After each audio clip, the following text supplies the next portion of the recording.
Item ಯಾವುದೇ ಇರಲಿ try ಮಾಡಿ Aachi chicken masala. Aachi chicken masala. DK CM Siddu exit ಕ್ಷಣಗಣನೆ ಆರಂಭ ಆಗಿದೆ. ಯಾವುದೇ ಕ್ಷಣದಲ್ಲಾದ್ರೂ ಬೆಂಗಳೂರಿಗೆ ಗವರ್ನರ್ ಆಗಮಿಸಲಿದ್ದಾರೆ. ಇಂದೋರ್ನಿಂದ ಬೆಂಗಳೂರಿನತ್ತ ಹೊರಟಿದ್ದಾರೆ ಗವರ್ನರ್ ಥಾವರ್ ಚಂದ್ ಗೆಹ್ಲೋಟ್.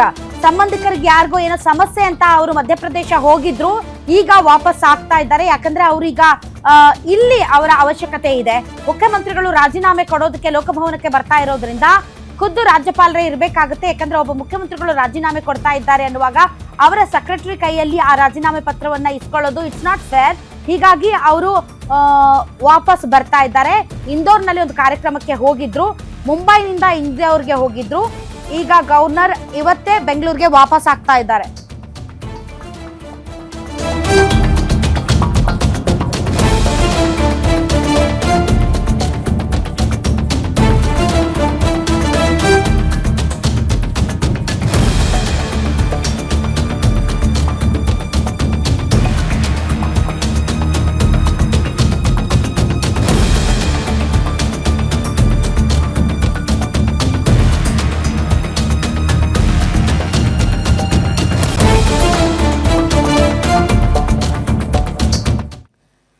ಇಂದೋರ್ನಲ್ಲಿ ಕಾರ್ಯಕ್ರಮಕ್ಕೆ ಹೋಗಿದ್ರು ರಾಜ್ಯಪಾಲರು, ಈಗ ವಾಪಸ್ ಬರ್ತಾ ಇದ್ದಾರೆ. ಯಾಕೆಂದ್ರೆ ಸಿಎಂ ಸಿದ್ದರಾಮಯ್ಯನವರು ಅವರಿಗೆ ಸಮಯ ಕೇಳಿದ್ರು ರಾಜೀನಾಮೆ ಪತ್ರವನ್ನ ಕೊಡೋದಕ್ಕೆ. ಹೀಗಾಗಿ ಆ ರಾಜೀನಾಮೆ ಪತ್ರ ಇಸ್ಕೊಳ್ಳೋದಕ್ಕೆ ಇವತ್ತು ಮುಂಬೈನಿಂದ ಬರ್ತಾ ಇದ್ದಾರೆ ರಾಜ್ಯಪಾಲರು. ಒಟ್ಟಾರೆ ಕಾವೇರಿಯಲ್ಲಿ ನಡೀತಾ ಇರುವಂತಹ ಬೆಳವಣಿಗೆಗಳಿಗೆ ಸಂಬಂಧಪಟ್ಟಂತೆ ಬೆಳಗ್ಗೆಯಿಂದಲೂ ಕೂಡ ನಿಮ್ಮ ಗ್ಯಾರಂಟಿ ನ್ಯೂಸ್ ಕ್ಷಣದ ಮಾಹಿತಿಯನ್ನ ನಿಮ್ಮ ಮುಂದೆ ಇಡ್ತಾ ಇದೆ.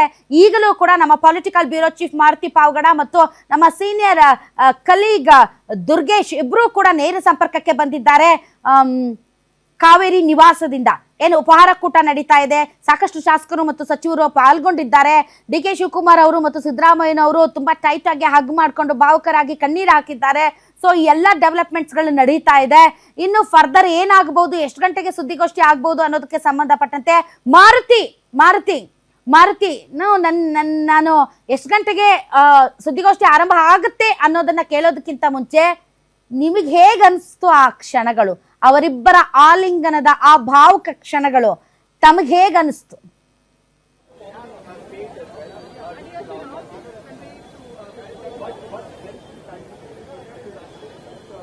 ಕಳೆದ 2025 ನವೆಂಬರ್ 21ನೇ ತಾರೀಕು ಶುರುವಾದಂತಹ ಈ ನಾಯಕತ್ವ ಬದಲಾವಣೆ ಗೋಜು ಗೊಂದಲಗಳಿಗೆ ಎಲ್ಲದಕ್ಕೂ ಕೂಡ ಇವತ್ತು ತೆರೆ ಬೀಳ್ತಾ ಇರುವಂತದ್ದು.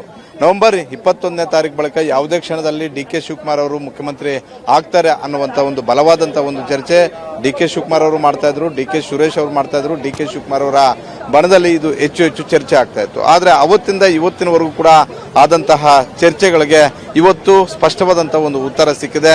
ಕಾಂಗ್ರೆಸ್ ಹೈಕಮಾಂಡ್ ಮೊನ್ನೆ ಸೂಚನೆಯಂತೆ ಮುಖ್ಯಮಂತ್ರಿ ಸಿದ್ದರಾಮಯ್ಯ ಅವರು 3 ಗಂಟೆಗೆ ಸರಿಯಾಗಿ ಲೋಕಭವನಕ್ಕೆ ತೆರಳಿ ರಾಜೀನಾಮೆಯನ್ನ ಕೊಡೋದಕ್ಕೆ ನಿರ್ಧಾರವನ್ನ ಮಾಡಿದ್ದಾರೆ.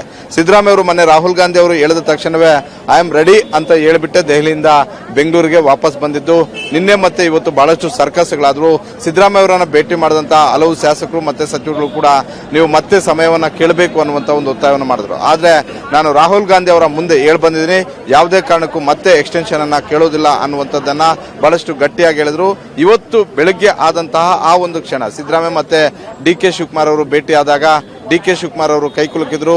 ಆ ಸಂದರ್ಭದಲ್ಲಿ ಸಿದ್ದರಾಮಯ್ಯ ಮತ್ತೆ ಡಿ ಕೆ ಶಿವಕುಮಾರ್ ಇಬ್ಬರು ಕೂಡ ಅಪ್ಕೊಂಡ್ರು. ಅದಾದ ಬಳಿಕ ಡಿ ಕೆ ಶಿವಕುಮಾರ್ ಅವರು ಸಿದ್ದರಾಮಯ್ಯ ಅವರ ಕಾಲಿಗೆ ನಮಸ್ಕಾರವನ್ನ ಮಾಡಿದ್ರು. ಈ ಕ್ಷಣವನ್ನ ಯಾರು ಕೂಡ ಕಾಂಗ್ರೆಸ್ನ ಸಿದ್ದರಾಮಯ್ಯ ಅವರ ಬಣದವರು ಆಗಿರ್ಬೋದು, ಡಿ ಕೆ ಶಿವಕುಮಾರ್ ಅವರ ಬೆಂಬಲಿಸುವಂತ ಒಂದು ಕಾರ್ಯಕರ್ತರಾಗಿರ್ಬೋದು, ಆ ಫೋಟೋವನ್ನ ಎಕ್ಸ್ಪೆಕ್ಟ್ ಮಾಡಿರಲಿಲ್ಲ. ಸಹಜ, ಸಿದ್ದರಾಮಯ್ಯ ಅವರು ಈಗ 8 ವರ್ಷಗಳ ಕಾಲ ಮುಖ್ಯಮಂತ್ರಿ ಆಗಿ ಆ ಸ್ಥಾನದಲ್ಲಿ ಕೂತಿದ್ದಂಥವ್ರು ಈಗ ಎಕ್ಸಿಟ್ ಆಗ್ತಾ ಇದ್ದಾರೆ. ಆ ಸ್ಥಾನಕ್ಕೆ ಸೋಮವಾರ ಡಿ ಕೆ ಶಿವಕುಮಾರ್ ಅವರು ಅಧಿಕೃತವಾಗಿ ಪದಗ್ರಹಣವನ್ನ ಮಾಡ್ತಾರೆ. ಒಬ್ರು ಎಕ್ಸಿಟ್, ಮತ್ತೊಬ್ರು ಇನ್ ಆಗ್ತಾ ಇದ್ದಾರೆ. ಈ ಹೊತ್ತಲ್ಲಿ ಈ ಸಂದರ್ಭದಲ್ಲಿ ಸಿದ್ದರಾಮಯ್ಯ ಅವರನ್ನ ಮೊದಲಿಂದಲೂ ಕೂಡ ಅವರ ಬೀಟನ್ನ ಫಾಲೋ ಅಪ್ ಮಾಡ್ತಾ ಇರುವಂತದ್ದು. ನಿನ್ನೆ ಮತ್ತೆ ಮೊನ್ನೆಯಿಂದಲೂ ಕೂಡ ಕಾವೇರಿ ನಿವಾಸದಲ್ಲಿದ್ದಂತಹ ದುರ್ಗೇಶ್ ಈಗ ನನ್ನ ಜೊತೆ ಇದ್ದಾರೆ.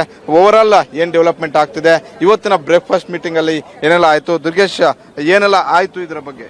ಸರ್, ಬೆಳಿಗ್ಗೆ ಸಿಎಂ ಸಿದ್ದರಾಮಯ್ಯ ನಿವಾಸಕ್ಕೆ 9 ಗಂಟೆಗೆ ಸಾಲು ಸಚಿವರು ಬಂದಿರುವಂತದ್ದು. ಯಾಕಂದ್ರೆ ಸಿಎಂ ಸಿದ್ದರಾಮಯ್ಯ ಖುದ್ದು ಎಲ್ಲರಿಗೂ ಕೂಡ ಆಹ್ವಾನ ಕೊಟ್ಟಿರುವಂತದ್ದು. ಇವತ್ತು ಉಪಹಾರ ಸಭೆಯನ್ನ ಮಾಡೋಣ, ಸಭೆಯಲ್ಲಿ ಒಂದಿಷ್ಟು ಮಾತುಕತೆಗಳನ್ನ ಮಾಡ್ತಾರೆ CM Siddaramaiah, DCM D K Shivakumar. ಈ ರೀತಿ ಭಾವುಕರಾಗ್ತಾರೆ ಅನ್ನುವಂತ ಒಂದು ಕ್ಯೂರಿಯಾಸಿಟಿ ಯಾರಿಗೂ ಕೂಡ ಇರಲಿಲ್ಲ. ಆದ್ರೆ ಒಂದ್ ಕಡೆ ಪವರ್ ಶೇರಿಂಗ್ ಫೈಟ್ ವಿಚಾರದಲ್ಲೂ ಕೂಡ ಡಿ ಕೆ ಶಿವಕುಮಾರ್ ಮತ್ತು ಸಿಎಂ ಒಗ್ಗಟ್ಟಿನ ಸಂದೇಶವನ್ನು ಸಾರ್ತಾ ಇದ್ರು. ಆದ್ರೆ ಇಷ್ಟರ ಮಟ್ಟಿಗೆ ಭಾವುಕರಾಗ್ತಾರೆ ಅನ್ನುವಂತ ಒಂದು ಕುತೂಹಲ ಕೂಡ ಎಲ್ರಿಗೂ ಇರಲಿಲ್ಲ, ನಿರೀಕ್ಷೆ ಕೂಡ ಇರಲಿಲ್ಲ. ಯಾಕಂದ್ರೆ ಡಿಸಿಎಂ ಡಿ ಕೆ ಶಿವಕುಮಾರ್ ಇಲ್ಲಿವರೆಗೂ ಕೂಡ ಸಾಕಷ್ಟು ತಾಳ್ಮೆಯಿಂದ ಇದ್ರು. ಅವರ ಒಂದು ತಾಳ್ಮೆ ಮತ್ತು ತ್ಯಾಗಕ್ಕೆ ಒಂದು ಪ್ರತಿಫಲ ಸಿಗುತ್ತೆ ಅನ್ನುವಂತ ನಿರೀಕ್ಷೆಯಲ್ಲಿದ್ರು. ಈ ನಿಟ್ಟಿನಲ್ಲೇ ಉಪಹಾರ ಸಭೆ ಬಹಳ ಮಹತ್ವವನ್ನು ಪಡೆದುಕೊಂಡಿತ್ತು. ಬೆಳಗ್ಗಿಂದಲೂ ಕೂಡ ಸಚಿವರೆಲ್ಲರೂ ಕೂಡ ಅಂದ್ರೆ ಸಿಎಂ ಸಿದ್ದರಾಮಯ್ಯ ಅವರ ಸಚಿವ ಸಂಪುಟದಲ್ಲಿರುವಂತಹ ಎಲ್ಲಾ ಸದಸ್ಯರು ಕೂಡ ಸಾಲಾಗಿ ಸಿಎಂ ಅವರ ನಿವಾಸಕ್ಕೆ ಆಗಮಿಸಿದ್ರು. ಬಹಳಷ್ಟು ಸಚಿವರು ರಿಯಾಕ್ಷನ್ ಕೊಡೋದಕ್ಕೂ ಕೂಡ ಹಿಂದೇಟಾಕಿದ್ರೆ, ಕೆಲವೊಂದಿಷ್ಟು ಹೈಕಮಾಂಡ್ ನಾಯಕರು ಯಾವ ಸೂಚನೆ ಕೊಟ್ಟಿದ್ದಾರೆ ಮತ್ತೆ ಸಿಎಂ ಅವರ ನಿರ್ಧಾರ ಏನಾಗುತ್ತೆ ಅನ್ನೋದನ್ನ ಅವರನ್ನೇ ಕೇಳಿ ತಿಳ್ಕೊಳ್ಳೋಣ ಅಂತ ನಿರೀಕ್ಷೆಯಲ್ಲಿದ್ರು. ಹೀಗಾಗಿ ನಿರೀಕ್ಷೆಯಂತೆ ಡಿಸಿಎಂ ಡಿ ಕೆ ಶಿವಕುಮಾರ್ ಅವರಿಗೆ ಕಳೆದ 2 ದಿನಗಳಿಂದ ಏನು ಅಪ್ಡೇಟ್ ಆಗ್ತಾ ಇದೆ, ಡಿಸಿಎಂ ಡಿ ಕೆ ಶಿವಕುಮಾರ್ ಅವರಿಗೆ ಅವಕಾಶವನ್ನ ಮಾಡಿಕೊಡ್ತಾರೆ ಅನ್ನುವಂತ ಮಾಹಿತಿ ಇರುವಂತದ್ದು. ಹೀಗಾಗಿ ಸಚಿವರೆಲ್ಲರೂ ಕೂಡ ಕುತೂಹಲದಿದ್ರು ಏನಾಗುತ್ತೆ ಏನಾಗಲ್ಲ ಅನ್ನುವಂಥದ್ದು. ಸಿಎಂ ಸಿದ್ದರಾಮಯ್ಯ ಅವರನ್ನ ಬಂದ ತಕ್ಷಣ ಡಿಸಿಎಂ ಡಿ ಕೆ ಶಿವಕುಮಾರ್ ಭೇಟಿ ಆಗ್ತಾರೆ. ಸಿದ್ದರಾಮಯ್ಯ ಅವರ ಭೇಟಿ ಮಾಡಿ ಆಲಿಂಗನ ಮಾಡ್ಕೊಂಡು ಮೊದಲು ಕಾಲಿಗೆ ಬಿದ್ದು ಆಶೀರ್ವಾದವನ್ನು ಪಡಿತಾರೆ. ಯಾಕಂದ್ರೆ ಸಿಎಂ ಸಿದ್ದರಾಮಯ್ಯ ಅವರೇ ಅಧಿಕಾರವನ್ನು ಬಿಟ್ಟುಕೊಡ್ಬೇಕಂತ ತುಂಬಾ ತಾಳ್ಮೆಯಿಂದ, ಅದನ್ನು ಕೂಡ 2.5 ವರ್ಷದ ಪವರ್ ಶೇರಿಂಗ್ ಒಪ್ಪಂದ ಆಗಿದ್ರು ಕೂಡ 6 ತಿಂಗಳ ಕಾಲ ಬಹಳ ತಾಳ್ಮೆಯಿಂದ ಡಿ ಕೆ ಶಿವಕುಮಾರ್ ಕಾಯ್ತಿದ್ರು. ಹೀಗಾಗಿ ಸಿಎಂ ಸಿದ್ದರಾಮಯ್ಯ ಅವರಿಗೆ ಹೈಕಮಾಂಡ್ ನಾಯಕರು ಸೂಚನೆ ಕೊಟ್ಟಂತೆ ಬೆಳಗ್ಗೆ ಕಾವೇರಿ ನಿವಾಸದಲ್ಲಿ ಸಿಎಂ ಅವರನ್ನ ಡಿಸಿಎಂ ಭೇಟಿಯಾದ ತಕ್ಷಣ ಕಾಲಿಗೆ ಬಿದ್ದು ಆಲಿಂಗನ ಮಾಡಿಕೊಂಡು ಒಂದಿಷ್ಟು ಭಾವುಕರಾದ್ರು. ಆದ್ರೆ ಅಧಿಕಾರವನ್ನ ಅವರಾಗೇ ಬಿಟ್ಟುಕೊಡ್ಬೇಕು, ಮತ್ತೆ ಮುಂದೆ 2 ವರ್ಷ ಅಧಿಕಾರ ಇದೆಯಲ್ಲ ಸಿಎಂ ಆದ್ರೆ ಡಿಸಿಎಂ ಡಿ ಕೆ ಶಿವಕುಮಾರ್ ಅವರಿಗೆ ಅವರ ಒಂದು ಆಪ್ತರ ಒಂದು ಸಹಕಾರ ಬೇಕಾಗುತ್ತೆ. ಹೀಗಾಗಿ ಸಿಎಂ ಸಿದ್ದರಾಮಯ್ಯ ಮತ್ತು ಡಿಸಿಎಂ ಡಿ ಕೆ ಶಿವಕುಮಾರ್ ಅವರ ಈ ಒಂದು ಅನ್ಯೋನ್ಯತೆ, ಬಾಂಧವ್ಯ ಮತ್ತು ಒಗ್ಗಟ್ಟಿನ ಸಂದೇಶ ಈಗ ರಾಜ್ಯದ ಜನರಿಗೆ ತಲುಪಬೇಕಾಗಿತ್ತು. ಆ ನಿಟ್ಟಿನಲ್ಲಿ ಡಿ ಕೆ ಶಿವಕುಮಾರ್ ಸಿಎಂ ಅವರು ಉಪಹಾರ ಸಭೆಗೂ ಮುನ್ನ ಒಂದಿಷ್ಟು ಮಾತುಕತೆ ನಡೆಸಿದ್ರು. ಆ ಸಂದರ್ಭದಲ್ಲಿ ಬಸವರಾಜ ರಾಯರೆಡ್ಡಿ ಅವರು ಕೂಡ ಉಪಸ್ಥಿತರು, KS ಪೊನ್ನಣ್ಣ ಇದ್ರು, ಪರಮೇಶ್ವರ್ ಕೂಡ ಸಿಎಂ ಜೊತೆಗಿದ್ರು. ಇಬ್ಬರು ಆಲಿಂಗನ ಮಾಡಿಕೊಳ್ಳುವಂತ ಸಂದರ್ಭದಲ್ಲಿ ಶಾಸಕರು ಮತ್ತೆ ಸಚಿವರು ಕೂಡ ಈ ರೀತಿ ಭಾವುಕರಾಗ್ತಾರೆ ಅನ್ನೋದನ್ನು ನಿರೀಕ್ಷೆ ಮಾಡಿರಲಿಲ್ಲ. ಒಂದು ಕಡೆ ಡಿಸಿಎಂ ಡಿ ಕೆ ಶಿವಕುಮಾರ್ ಬಹಳ ಭಾವುಕರಾಗಿ ಡಿ ಕೆ ಶಿವಕುಮಾರ್ ಅವರ ಆಶೀರ್ವಾದ, ಡಿ ಕೆ ಶಿವಕುಮಾರ್ ಸಿಎಂ ಅವರ ಆಶೀರ್ವಾದ ಪಡೆದು ಉಪಹಾರ ಸಭೆಗೆ ತೆರಳಿದ್ರು. ಬಹಳ ಸಿಂಪಲ್ ಆಗಿ ಉಪಹಾರ, ಅಂದ್ರೆ ನಾವು ನಿರೀಕ್ಷೆ ಮಾಡಿದಂತೆ ಇಡ್ಲಿ, ವಡೆ, ಕೇಸರಿಬಾತ್ ಮತ್ತು ಖಾರಾಬಾತ್ ತಿನ್ನುವ ಮೂಲಕ ಈ ಒಂದು ಸಭೆ ನಡೆಸಿದ್ರು. ಸಭೆಯಲ್ಲಿ ಎಲ್ಲರೂ ಕೂಡ ಸಚಿವರಿದ್ದರು. ಈ ಸಂದರ್ಭದಲ್ಲಿ ಡಿಸಿಎಂ ಡಿ ಕೆ ಶಿವಕುಮಾರ್ ಭೇಟಿ ತಕ್ಷಣ ಸಿಎಂ ಅವರು ಒಂದಿಷ್ಟು ಮಾತುಕತೆಯನ್ನು ನಡೆಸಿ ಬಳಿಕ ಉಪಹಾರ ಸಭೆಗೆ ಹೋದ್ರು. ಎಲ್ಲ ಸಚಿವರು ಕೂಡ ಆರಾಮಾಗಿ ಕುತ್ಕೊಂಡು ಟಿಫಿನ್ ಅನ್ನ ಮಾಡಿದ್ರು. ಟಿಫಿನ್ ಮಾಡಿದ ಬಳಿಕ ಸಿಎಂ ಸಿದ್ದರಾಮಯ್ಯನವರು ಘೋಷಣೆಯನ್ನ ಮಾಡಿರುವಂತದ್ದು. ಅಕ್ಕಪಕ್ಕದಲ್ಲಿ ಪರಮೇಶ್ವರ್ ಮತ್ತು ಡಿ ಕೆ ಶಿವಕುಮಾರ್ ಅವರನ್ನ ಕೂಡಿಸಿಕೊಂಡು ಒಂದು ರಾಜೀನಾಮೆ ನೀಡುತ್ತಿದ್ದೀನಿ, ಹೈಕಮಾಂಡ್ ನಾನು ನನಗೆ ಸೂಚನೆ ಕೊಟ್ಟಿದೆ, ಆ ನಿಟ್ಟಿನಲ್ಲಿ ನಾನು ರಾಜೀನಾಮೆ ಕೊಡ್ತಿದ್ದೀನಿ ಅನ್ನುವಂತಹ ಒಂದು ಘೋಷಣೆಯನ್ನು ಮಾಡಿದ್ರೆ, ಸಚಿವರಿಗೆ ನಿಮ್ಮೆಲ್ಲರ ಸಹಕಾರಕ್ಕೆ ನಾನು ಧನ್ಯವಾದಗಳನ್ನು ಹೇಳ್ತೀನಿ. ಗ್ಯಾರಂಟಿ ಯೋಜನೆಗಳನ್ನು ನಾವು ರಾಜ್ಯದ ಜನರಿಗೆ ಕೊಟ್ಟಿದ್ದೇವೆ, ಅವುಗಳನ್ನ ಮುಂದಿನ 2 ವರ್ಷ ಕೂಡ ಜನರಿಗೆ ತಲುಪಿಸಿ ಜನರ ಒಂದು ಸಹಕಾರವನ್ನು ಪಡೆಯುವಂಥದ್ದು, ಜನರ ಮೆಚ್ಚುಗೆ ಪಾತ್ರ ಆಗುವಂಥದ್ದು ಮುಂದೆ ಬಹಳ ಮುಖ್ಯ ಆಗತ್ತೆ. ಕೊಟ್ಟಿರುವಂತಹ ಯೋಜನೆಗಳನ್ನ ಮುಂದೆ ಬರೆಸಬೇಕು, ಮತ್ತೆ ನುಡಿದಂತೆ ನಡೆದಿದ್ದೇವೆ ಅನ್ನುವಂಥ ಸಿಎಂ ಸಿದ್ದರಾಮಯ್ಯ ಅವರ ಒಂದು ಏನು ಮಾತಿದೆ, ಕನಸಿದೆ, ಅದರಂತೆ ಮುಂದೆ ನೀವು ಸರ್ಕಾರವನ್ನು ನಡೆಸಿ ಅನ್ನುವಂತಹ ಮಾತನ್ನ ಸಿಎಂ ಸಿದ್ದರಾಮಯ್ಯ ಅವರು ಡಿ ಕೆ ಶಿವಕುಮಾರ್ ಸೇರಿದಂತೆ ಸಚಿವ ಸಂಪುಟ ಸಭೆಯ ಸದಸ್ಯರು ಎಲ್ಲರಿಗೂ ಕೂಡ ಹೇಳುವಂತದ್ದು. ಎಲ್ಲಾ ಸಚಿವರು ಕೂಡ ಇವತ್ತು ಬ್ರೇಕ್ಫಾಸ್ಟ್ ಮೀಟಿಂಗ್ ಅಲ್ಲಿ ಭಾಗವಹಿಸಿದ್ರು. ನಿನ್ನೆ ಮತ್ತೆ ಮೊನ್ನೆಯಿಂದ ಸಿದ್ದರಾಮಯ್ಯ ಅವ್ರಿಗೆ ಯಾವಾಗ ಡೆಲ್ಲಿಯಿಂದ ವಾಪಸ್ ಬಂದ್ರು ಆ ಕ್ಷಣದಲ್ಲೂ ಕೂಡ ಪ್ರೆಜರ್ ಇತ್ತು, ಇಲ್ಲ ನೀವು ಈಗಲೇ ಒಪ್ಕೋಬೇಡಿ, ನೀವು ಟೈಮ್ ತಗೊಳ್ಳಿ ಅಂತ ಹೇಳ್ಬಿಟ್ಟು. ಇವತ್ತು ಬ್ರೇಕ್ಫಾಸ್ಟ್ ಮೀಟಿಂಗ್ ಸಂದರ್ಭದಲ್ಲಿ ಇದ್ಯಾವುದಾದ್ರೂ ಚರ್ಚೆಗೆ ಬಂದಂತ ಯಾರಾದ್ರೂ ಹೇಳದಂತ ಅವ್ರ ಆಪ್ತ ಸಚಿವರು ಸಿಎಂ ಸಿದ್ದರಾಮಯ್ಯ ಅವರು ಏನು ದೆಹಲಿಯಿಂದ ವಾಪಸ್ಸಾದ ಬಂದ ಬಳಿಕ, ಅಂದ್ರೆ ಅಲ್ಲಿ ಹೈಕಮಾಂಡ್ ನಾಯಕರ ಸಭೆ ಬಳಿಕ ಪರಮೇಶ್ವರ್ ಮತ್ತೆ ಸತೀಶ್ ಜಾರಕಿಹೊಳಿ, ಜಮೀರ್ ಅಹಮದ್ ಖಾನ್, ಮಹದೇವಪ್ಪ ಎಲ್ಲ ಕೂಡ KJ ಜಾರ್ಜ್ ಅವರ ನಿವಾಸದಲ್ಲಿ ಸಭೆಯನ್ನು ನಡೆಸ್ತಾರೆ. ಅದೇ ಸಂದರ್ಭದಲ್ಲಿ ಸಿಎಂ ಸಿದ್ದರಾಮಯ್ಯ ನನಗೆ ಹೈಕಮಾಂಡ್ ಸೂಚನೆ ಕೊಟ್ಟಿದೆ ಅನ್ನುವಂತ ಮಾತನ್ನ ಹೇಳಿದ್ರು.